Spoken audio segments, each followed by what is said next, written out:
राजस्थान की राजनीति में पिछले 5 से 6 साल से अगर कुछ सबसे ज्यादा चर्चा में रहा तो वो था अशोक गहलोत और सचिन पायलट के बीच का तनाव। लेकिन कहते हैं कि राजनीति में ना कोई स्थायी दुश्मन होता है और ना कोई स्थायी दोस्त। केरल की धरती से एक ऐसी तस्वीर सामने आई है जिसने राजस्थान के लाखों कांग्रेस कार्यकर्ताओं के चेहरे पर मुस्कान ला दी है।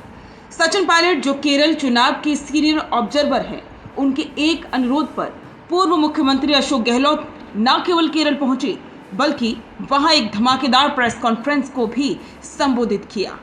वो गहलोत जिनका नाम स्टार प्रचारकों की सूची में नहीं था, वो पायलट के बुलावे पर खींचे चले आए। आखिर इस दिल मिलाप के पीछे की कहानी क्या है? क्या ये 2028 की जीत की पहली ईंट है? देखिए इस वीडियो में। केरल विधानसभा चुनाव 2026 के लिए सचिन पायलट को हाईकमान ने बड़ी जिम्मेदारी दी है। सीनियर ऑब्जर्वर के नाते पायलट ने अपनी सांगठनिक क्षमता का परिचय देते हुए एक ऐसा मास्टर स्ट्रोक खेला जिसकी उम्मीद किसी को नहीं थी। रुकिए और जरा ध्यान से सुनिए। क्या आप हमारी इन खबरों से अपने व्यापार को भी बढ़ाना चाहते हैं? तो आप भी खबरों के दौरान इस तरह के एलिमेंट्स पर अपना विज्ञापन दे सकते हैं, या फिर ऐसे खबर के 1 मिनट बाद अपना पूरा विज्ञापन डलवाएं, जो कि 8 लाख से ज्यादा सब्सक्राइबर्स और फॉलोअर्स वाले द फैक्ट इंडिया चैनल्स और पेजेस से राजस्थान के कोने कोने में पहुंचेगा और इससे आपका व्यापार, ब्रांड सब कुछ बढ़ेगा। खबरों के मुताबिक पायलट ने खुद अशोक गहलोत से संपर्क किया और कहा कि आपके अनुभव की केरल में जरूरत है। भले ही गहलोत का नाम शुरुआती लिस्ट में नहीं था, लेकिन पायलट ने उनके कद और अनुभव को सम्मान देते हुए उन्हें मंच साझा करने के लिए बुलाया। ये पायलट का बड़प्पन ही है कि उन्होंने पिछली कड़वाहट को भुलाकर बड़े भाई के सम्मान के साथ गहलोत को आमंत्रित किया और जादूगर ने भी निराश नहीं किया। वे तुरंत केरल पहुंचे और अपनी शैली में विरोधियों पर जमकर बरसे। अगर हम दोनों नेताओं की तुलना करें तो केरल में दोनों के अलग अलग रंग देखने को मिले। सचिन पायलट वे एक मैनेजर की भूमिका में दिखे जो पर्दे के पीछे से पूरी रणनीति तैयार कर रही है।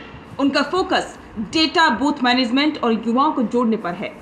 अशोक गहलोत वे एक मास लीडर की भूमिका में दिखे।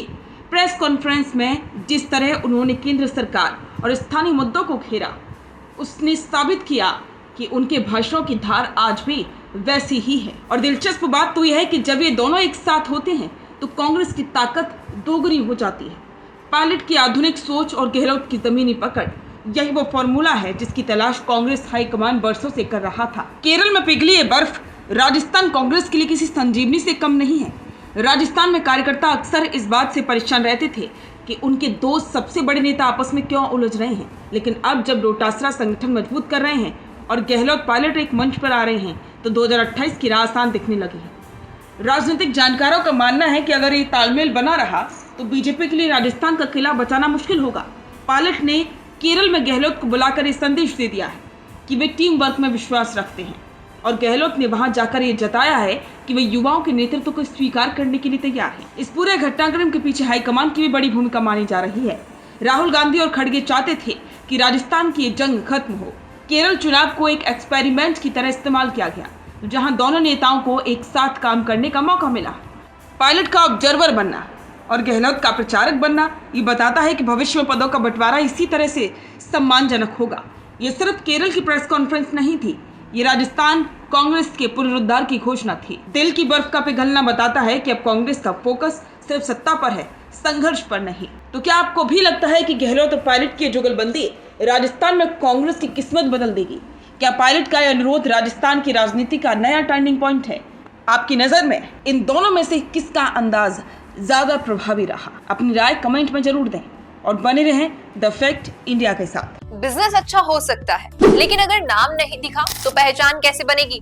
अब टेंशन छोड़िए, द फैक्ट इंडिया आपके बिजनेस को देगा वो पहचान जो पूरे राजस्थान में हर किसी तक पहुंचे। न्यूज चैनल पर विज्ञापन, पॉडकास्ट और प्रमोशन के जरिए आप सीधे 5 लाख सब्सक्राइबर और 10 करोड़ से ज्यादा व्यूज तक अपनी पहुंच बना सकते हैं। तो देर किस बात की, आज ही द फैक्ट इंडिया से जुड़िए और अपने बिजनेस को बनाइए हर घर का नाम।